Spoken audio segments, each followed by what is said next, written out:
பகவானே வியாசராகவே வந்து பிறந்தார் என்று சொல்லப்பட்டிருக்கிறது. அவர் எழுதிய அந்த கீதை, பகவத்கீதை என்ற பகுதி, ஒரு போர்க்களத்திலே சண்டை செய்ய சொல்லி ஒருவனுக்கு நீ செய்யக்கூடிய விஷயம் நல்லவை, எதிர்த்தாப்புல இருக்கிறவங்களெல்லாம் கொல்லு, அவன் உங்க அப்பாவா இருந்தாலும் சரி, தாத்தாவா இருந்தாலும் சரி, பாட்டனா இருந்தாலும் சரி, மாமனா இருந்தாலும் சரி, மச்சனா இருந்தாலும் சரி, ஏன் குருவாவே இருந்தாலும் சரி, கொல்லு, அதை பத்தி தப்பு இல்லை என்று கூறுகின்ற வகையிலே அந்த பகவத்கீதை அமைந்திருக்கிறது என்றால், அந்த பகவத்கீதையினுடைய அந்த செயல்பாடுகளும் இப்பொழுது நான் சொன்ன அந்த பகவானே நேரடியாக சொன்ன அந்த 3 வார்த்தைகளும் பொருந்தும்.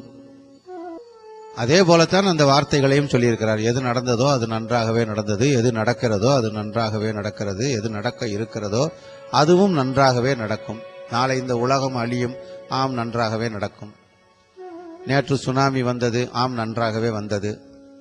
இப்படி ஒவ்வொரு விஷயத்தையும் அவர் சொல்லும் பொழுது அதில் ஆழமாக நாம் பகுத்து உணர வேண்டும் என்பதுதான் பகுத்தறிவாக நமக்கு கொடுக்க 6வது அறிவை நமக்கு ஆண்டவன் கொடுத்தது. எது நன்மை, எது தீமை, எது சரி, எது தவறு என்று புரிந்து கொள்வதற்காக கொடுக்கப்பட்ட அறிவு.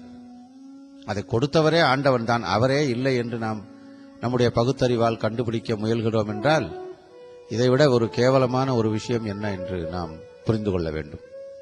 சிருஷ்டிகர்த்தாவே இல்லை என்று, அம்மா இல்லை, அப்பா இல்லை, நான் வந்தது நேரா வானத்திலிருந்து குதித்தேன். வானம் யாரால் படைக்கப்பட்டது? அதற்கு மேலே ஒரு வானம் இருந்தது, அதிலிருந்து அந்த வானத்தில் குதித்து அந்த வானத்திலிருந்து அந்த வானத்தை யார் படைத்தது? கேள்விதான் கேட்டுக்கொண்டே போகலாம். அப்படிப்பட்ட ஒரு பிரம்ம சூட்சுமத்தை அறிவதற்கு நம்முடைய அறிவு போதாது என்பதை நாம் புரிந்து கொள்ள வேண்டும்.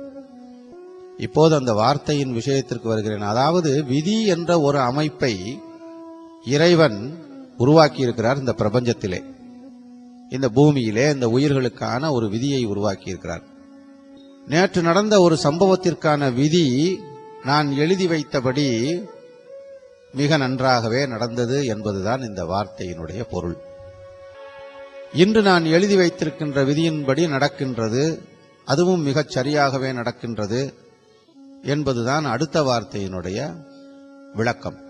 நாளை என்ன நடக்கிறதோ, நடக்க இருக்கிறதோ, அதற்காக நான் எழுதி வைத்திருக்கின்ற விதியின்படியே நடக்கும், அதுவும் நன்றாகவே நடக்கும், சரியாகவே நடக்கும் என்பதைத்தான் பகவான் கிருஷ்ணர் நமக்கெல்லாம் புரியும்படியாக அர்ஜுனனுக்கு உபதேசித்து அவன் வாயிலாக நம்ம பூமிக்கு, நம்முடைய உயிர்களுக்கு, அனைவருக்கும், மனிதர்களுக்கு சொல்ல வைத்தார்.